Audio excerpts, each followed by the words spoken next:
Vapman. Hey, Vapman here, and here are the VAPS. Here are my boys. Yeah, you can see there's a little resemblance going on here, my drinking buddies. And here are the VAPS. Yeah, they do all the work. As you can see, they're a little bit more active. They get into positions. They're making sure that your visa is issued correctly and that you're eligible to travel. Oh, okay to go. So today we're doing Vietnam visas. Yeah, tourist and business visas for Vietnam. You lucky thing, you're going to Vietnam. Wow, I'm jealous. And there's two types of tourist visa for Vietnam. There's that paper visa where you download a form, complete it, send it in with your passport and some money and so on to a consulate, Vietnamese consulate near you. Okay, hopefully there's one in your country, and 7 to 10 days later you get your visa. But the alternative is the visa on arrival, which has been going for a little while, and that is obviously cheaper. It's online to a certain degree, so a lot of people like the visa on arrival, and today's video is on the visa on arrival. Yeah, the process, what to do on arrival, and the issues. Okay, so basically the first thing you do is Google visa on arrival, and you get a list or 2 or 3 of all the places, all the companies that offer it. Okay, what I suggest you do is don't pick the first one, pick say 3, and the ones that look kind of, you know, normal, and email them preferably. Okay, and when you get it down to 1, I would even phone. For a couple of dollars, it's worth phoning them. So when you email, you hopefully get a response back. You can see what their English is like, you know, if it makes any sense. And secondly, when you phone them, that puts them even more on the spot. You can actually speak to someone and get a feeling for the company. Okay, so that's your that's how you find it. And when you do get to your company, it should cost, or the one that you've chosen, it should cost anything from 15 to 35 US dollars, sometimes more.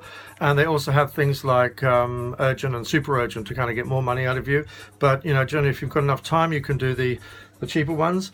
And it takes anything from 48 to 72 hours. And in fact, I think they can even do it in the same day. Again, if you're paying a lot extra money. Okay, so that's what it costs. And when it comes through, it's going to look something like this, okay?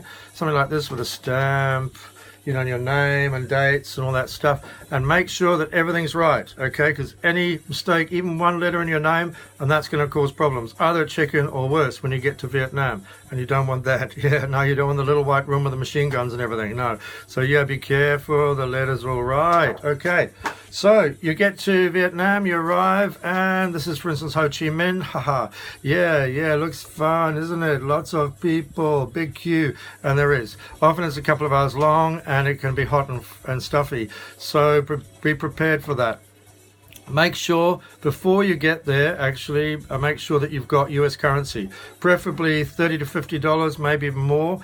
You want to cover in case for any other reason. I always like to have extra cash. And have a photo or 2, even though technically you don't need a photo. It's good to have just in case there's any dramas. Okay, the other thing is you're standing in the queue, don't make eye contact with any locals, and don't trust any of them. No, right, they might be, you know, smiling little nice little Vietnamese people in uniforms and running around being helpful, but they're not. Most of them are cons. Okay, so be really careful. Okay, secondly, that's another reason why you need to have all your stuff ready. Secondly, when you get to that front of the queue, even though you're hot and frustrated and annoyed and whatever, and you've had a few arguments because it's been hours, basically, don't get aggressive with the guys, okay? Do not. They do not have a sense of humor. They're little bureaucrats, and you're just an annoying Westerner. And if you do, you could end up in that little room with the bright lights and the white walls and the machine guns and so on, and that's not a fun way to start a holiday. So be polite, okay? Either way, be polite. Okay, so that's basically what happens, and everything should go fairly good. We don't do it anymore, the visa on arrival of visa and passports, because we can't give a 100% offer. We're finding that in recent years, it used to be better in the beginning. It's going about 7 or 8 years now, I think, maybe even longer. But in recent years, there's been increasing problems. I think we're being targeted more as first world people or whatever. We're nice, naive, etc. And so there's things going on. These are the 3 main things, and I'm going to give you some tips for each one. So first of all, the fake letter. That's right, because there are fake sites out there. Hence, the only thing you can really do is, as I said, email them, 1, and phone them, okay, to try and verify that they're real.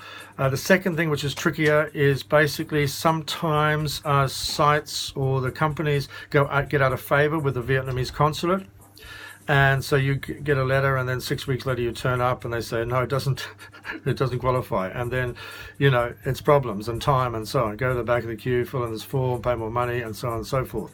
So yeah, it can be problematic. And even we've had even denied boarding or sent back. So that's not fun. Okay, so that's the first one, the fake letters. The second is queue cons, as I've mentioned.